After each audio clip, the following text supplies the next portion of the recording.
Hello everyone, welcome back to our channel. और आज है हमारा 21 डेज स्कॉलर जर्नी का डे 13, जिसमें हम कंट्रोलिंग चैप्टर के बारे में पढ़ेंगे। Controlling is the process of comparing the actual performance with the standard performance. किसी भी बिजनेस के अंदर एक्चुअल परफॉर्मेंस को स्टैंडर्ड परफॉर्मेंस के साथ कंपेयर करना कंट्रोलिंग कहलाता है। अगर कोई भी डेविएशन या प्रॉब्लम आती है तो उसके रिगार्डिंग करेक्टिव एक्शन लेते हैं। फॉर एग्जांपल, स्टैंडर्ड परफॉर्मेंस है किसी भी बिजनेस की 100 यूनिट्स प्रोड्यूस करना और एक्चुअल परफॉर्मेंस है 90 यूनिट प्रोड्यूस हुए हैं। यहाँ पर डेविएशन आई है 10 यूनिट्स की। हम सही तरीके अपनाएंगे ताकि फ्यूचर में ये 10 यूनिट्स की प्रॉब्लम ना आए। Types of control. किसी भी बिजनेस में कितने तरह के कंट्रोल सिस्टम है? 2 तरह के कंट्रोल सिस्टम है, स्ट्रेटेजिक और ऑपरेशनल। स्ट्रेटेजिक कंट्रोल सिस्टम में हम प्लान्स और स्ट्रेटजीज को इफेक्टिव बनाते हैं और ऑपरेशनल कंट्रोल के अंदर हम बिजनेस की मैनेजरियल एक्टिविटी को फोकस करते हैं। फीचर्स और nature of controlling. Goal oriented. किसी भी बिजनेस के अंदर जितनी भी एक्टिविटीज़ परफॉर्म हो रही है उसमें सभी रिसोर्सेस को इफ़ेक्टिवली यूज़ करना ताकि गोल्स अचीव हो सके। परवेसिव। जो कंट्रोलिंग फंक्शन है वो बिजनेस के हर लेवल पे रिक्वायरमेंट है, top, middle, lower. Continuous. Business की हर एक्टिविटीज़ में रेगुलर इंटरवल पे हमें कंट्रोलिंग फंक्शन का यूज़ करना होता है। मैनेजर को ये चेक करना होता है कि बिजनेस के अंदर जो भी एक्टिविटीज़ हो रही हैं वो प्लान्स के अकॉर्डिंग हो रही हैं कि नहीं। Forward and backward looking. जो कंट्रोलिंग फंक्शन है वो फॉरवर्ड भी है और बैकवर्ड भी है। With the help of past performance and take corrective action so the goals should be achieved. हम क्या करते हैं? पास्ट परफॉर्मेंस के बेस पे अपनी फ्यूचर परफॉर्मेंस को इम्प्रूव करते हैं। Process of controlling. कंट्रोलिंग का क्या प्रोसेस है? सबसे पहला, सेटिंग द स्टैंडर्ड। अब स्टैंडर्ड जो है हम वो सेट करते टाइम पे क्वालिटेटिव और क्वांटिटेटिव दोनों ही बेस पे हम स्टैंडर्ड्स को सेट करेंगे। स्टैंडर्ड सेट करते टाइम पे हम 3 बातों का ध्यान रखेंगे कि जो भी हमने स्टैंडर्ड सेट किए हैं उससे बिज़नेस का प्रॉफिट इंक्रीज़ होता हो, उसके लिए प्रॉपर रिसोर्सेज अवेलेबल हों और हमारे बिज़नेस की इतनी कैपेसिटी हो कि वो उस टारगेट को अचीव कर पाए। Measurement of actual performance. Standard set करने के बाद एक्चुअल परफॉर्मेंस को रेगुलर इंटरवल पर चेक करते रहना पड़ेगा। हमें ये चेक करते रहना पड़ेगा कि जो बिज़नेस के अंदर काम है वो प्लान्स के अकॉर्डिंग हो रहा है कि नहीं। Comparing actual performance with the standard performance. इसके बाद दोनों परफॉर्मेंस को कंपेयर करेंगे। अगर एक्चुअल परफॉर्मेंस और स्टैंडर्ड परफॉर्मेंस इक्वल है तो कंट्रोलिंग फंक्शन एंड हो जाएगा, बट अगर एक्चुअल परफॉर्मेंस कम है स्टैंडर्ड परफॉर्मेंस से देन आगे कंट्रोलिंग फंक्शन फॉलो होगा। Analysing deviation. प्रॉब्लम्स को एनालाइज करना। इसके लिए 2 मेथड्स हैं, CPC critical point control method और MBE management by exception. Critical point control method जो है वो सिर्फ इम्पॉर्टेंट एरियाज़ पे ही फोकस करने के लिए हेल्प करता है। फॉर एग्जांपल, अगर बिज़नेस की कॉस्ट ऑफ प्रोडक्शन इंक्रीज़ हो गई है 2 रुपये से या फिर बिज़नेस में पोस्टल चार्ज इंक्रीज़ हो गए हैं 10% से, तो यहाँ पर जो मेन है वो कॉस्ट ऑफ प्रोडक्शन है, तो इस पे ध्यान देने की ज़रूरत है।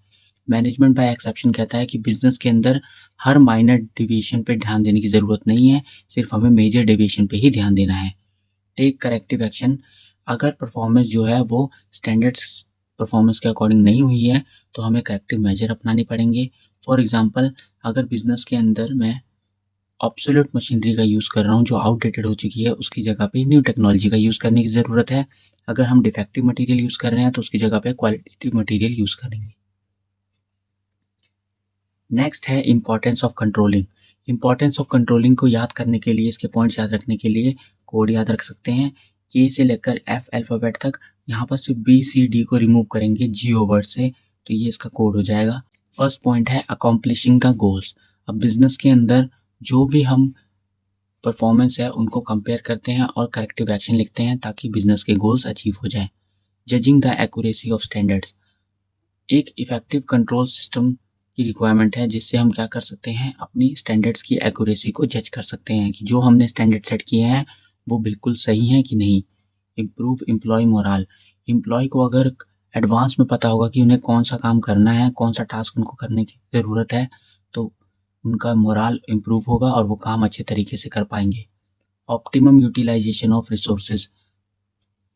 जो कंट्रोलिंग फंक्शन है वो लेस वेस्टेज में हेल्प करता है और एक्टिविटीज़ को चेक करता है जिससे प्रॉपरली रिसोर्सेज यूटिलाइज हो सकते हैं। Ensure order and discipline. किसी भी बिजनेस के अंदर होने वाली एक्टिविटी को चेक करता है टाइम टू टाइम और डिसिप्लिन और ऑर्डर मेंटेन करता है। Facilitates coordination. जो भी एक्टिविटीज़ बिजनेस के अंदर होती हैं वो प्रॉपरली कोऑर्डिनेटेड और सिंक में होती हैं, कोई भी एक्टिविटी ओवरलैप नहीं होती। लिमिटेशन ऑफ कंट्रोलिंग, कंट्रोलिंग की क्या लिमिटेशंस हैं? सबसे पहला, डिफिकल्टीज इन सेटिंग स्टैंडर्ड्स। अगर जो स्टैंडर्ड्स हैं वो वेल डिफाइंड नहीं है तो यहाँ पर हम स्टैंडर्ड्स को सेट नहीं कर सकते। For example human behaviour. Costly, किसी भी बिजनेस के अंदर हर एक एक्टिविटी को कंट्रोल करने के लिए काफ़ी टाइम और कॉस्ट वेस्ट होगा, इसीलिए ये टाइम कंज्यूमिंग और कॉस्टली दोनों है। Little control on external factor, external factor जैसे पॉलिटिकल फैक्टर्स, टेक्नोलॉजी, इन सब पे हमारा लेस कंट्रोल है, ये हमारे कंट्रोल से बाहर है। रेजिस्टेंस फ्रॉम एम्प्लॉय, अगर किसी भी एम्प्लॉय को रेगुलरली मॉनिटर किया जाएगा तो वो उस पर प्रेशर क्रिएट करेगा जिससे वो काम को करने के लिए मना कर देगा। Relationship between planning and controlling, planning जो है वो मैनेजमेंट का फर्स्ट फंक्शन है और कंट्रोलिंग लास्ट फंक्शन। दोनों में क्या रिलेशन है? Controlling provide information for planning, controlling क्या करता है? परफॉर्मेंस को कंपेयर करता है और डेविएशन फाइंड आउट करता है जिससे हम फ्यूचर प्लान्स को बना सकते हैं। Both are forward looking, planning भी फ्यूचर से रिलेटेड है और कंट्रोलिंग डेविएशन फाइंड आउट करता है ताकि बिजनेस की फ्यूचर परफॉर्मेंस को इम्प्रूव कर सकें। Planning and controlling are inter related, without planning controlling is nothing और without controlling planning is illogical, दोनों एक दूसरे के इंटर रिलेटेड हैं। टेक्निक्स ऑफ कंट्रोलिंग, कंट्रोलिंग के क्या टेक्निक्स हैं? दो टेक्निक्स हैं, ट्रेडिशनल और मॉडर्न। ट्रेडिशनल में सबसे पहला पर्सनल ऑब्जर्वेशन, इस मेथड के अंदर मैनेजर पर्सनली वर्किंग एरिया पे विजिट करता था, अगर कोई प्रॉब्लम होती तो उसे एट ए टाइम पे ठीक करता था। स्टैटिस्टिकल रिपोर्ट्स, स्टैटिस्टिकल रिपोर्ट्स के अंदर हम किसी भी बिजनेस के अंदर जितना भी डाटा हमारा कलेक्टेड है उसको चेक करते थे स्टैट्स के कुछ मेथड से, जो है हमारे average, mean, median, mode. Break even analysis, break even analysis relationship describe करता है कॉस्ट, वॉल्यूम और प्रॉफिट के बीच में। अब ब्रेक इवन एनालिसिस के अंदर हमें ब्रेक इवन पॉइंट का पता चलता था जिसमें ये सिचुएशन होती है कि बिजनेस को कोई भी प्रॉफिट, कोई भी लॉस नहीं है। ये रहा ब्रेक इवन एनालिसिस। इसमें ओ वाई एक्सिस के अंदर आउटपुट हैं, ओ वाई, इसमें ओ एक्स एक्सिस के अंदर आउटपुट्स हैं और ओ वाई एक्सिस के अंदर टोटल रेवेन्यू और कॉस्ट। सबसे पहले फिक्स्ड कॉस्ट की कर्व शो करेंगे जो हमेशा कांस्टेंट है, फिर वेरिएबल कॉस्ट और ओरिजिन पॉइंट से टोटल रेवेन्यू कर्व निकालेंगे। जहां ये दोनों पॉइंट इंटरसेक्ट करेंगे वो पॉइंट होगा हमारा ब्रेक इवन पॉइंट। यानी कि इस डायग्राम के अंदर जैसे 100 यूनिट्स पे ब्रेक इवन पॉइंट आ रहा है, यानी कि बिजनेस को 100 यूनिट्स के अंदर कोई भी प्रॉफिट, कोई भी लॉस नहीं हो रहा है। अगर बिजनेस 100 यूनिट से ज़्यादा प्रोड्यूस करेंगी तो उसे प्रॉफिट होगा, अगर 100 यूनिट से कम करेंगी तो लॉस होगा।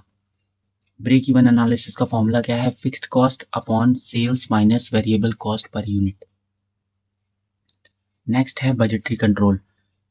बजट्स का मतलब क्या होता है? It is a monetary statement of management plans and policies. Budgetary control के अंदर हम एक्चुअल फिगर्स को बजटेड फिगर्स के साथ कंपेयर करते हैं, वो बजटरी कंट्रोल होगा। इसका क्या एडवांटेजेस होगा? प्रॉफिट मैक्सिमाइजेशन होंगे, बिजनेस की वीकनेस का पता लगेगा और कॉस्ट को रिड्यूस कर सकते हैं। नेक्स्ट है मॉडर्न टेक्निक्स। मॉडर्न टेक्निक्स में पहली टेक्निक है return on investment. Return on investment क्या करता है? किसी भी बिजनेस की एफिशिएंसी को मेजर करता है। इसका फॉर्मूला क्या है? Net profit before tax and interest upon capital employed multiply 100।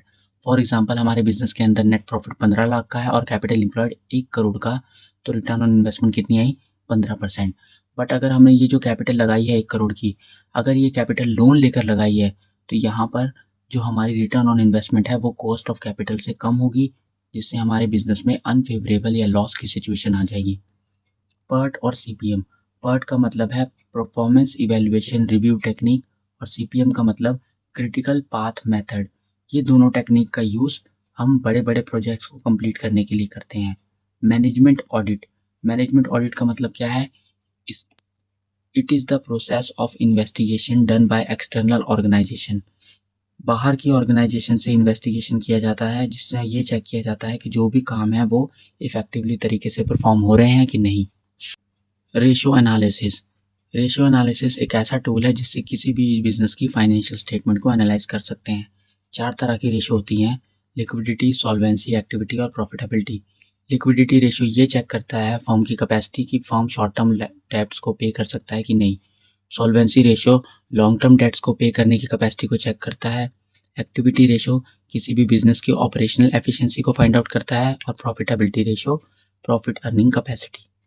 Management information system, इसका मतलब क्या है, इस टेक्निक में जो इन्फॉर्मेशन है वो राइट पर्सन तक टाइमली पहुंचाई जाती है ताकि बिजनेस के क्विक डिसीजन लिए जा सकें। इसमें दो टेक्निक्स हैं, मैनेजमेंट ऑपरेटिंग सिस्टम और management reporting system. Last technique है रिस्पॉन्सिबिलिटी अकाउंटिंग। इसके अंदर ये डिसाइड किया है कि अगर किसी भी मैनेजर को रिस्पॉन्सिबिलिटी दी जाए तो वो कितना रिस्पॉन्सिबल होगा उस एक्टिविटी के रिगार्डिंग लगने वाले खर्चे पे। 4 तरह के सेंटर होते हैं। इन्वेस्टमेंट सेंटर, जिसमें ये फोकस किया जाता है कि एसेट्स का प्रॉपर्ली यूज़ हो, किसी भी टाइप की वेस्टेज ना हो। कॉस्ट सेंटर के अंदर बिजनेस में लगने वाली एक्चुअल कॉस्ट को एस्टिमेटेड कॉस्ट के साथ कंपैरिजन करते हैं। प्रॉफिट सेंटर के अंदर बिजनेस में जितना एक्चुअल रेवेन्यू है, अगर वो ज़्यादा है एस्टिमेटेड रेवेन्यू से तो प्रॉफिट होगा। रेवेन्यू सेंटर के अंदर हम सेल्स को इंक्रीज करने में ध्यान देते हैं। तो ये था हमारा कंट्रोलिंग चैप्टर के टॉपिक। आई होप आपको ये टॉपिक समझ में आया होगा। इस वीडियो को लाइक करें, शेयर करें, सब्सक्राइब करें। Thank you so much.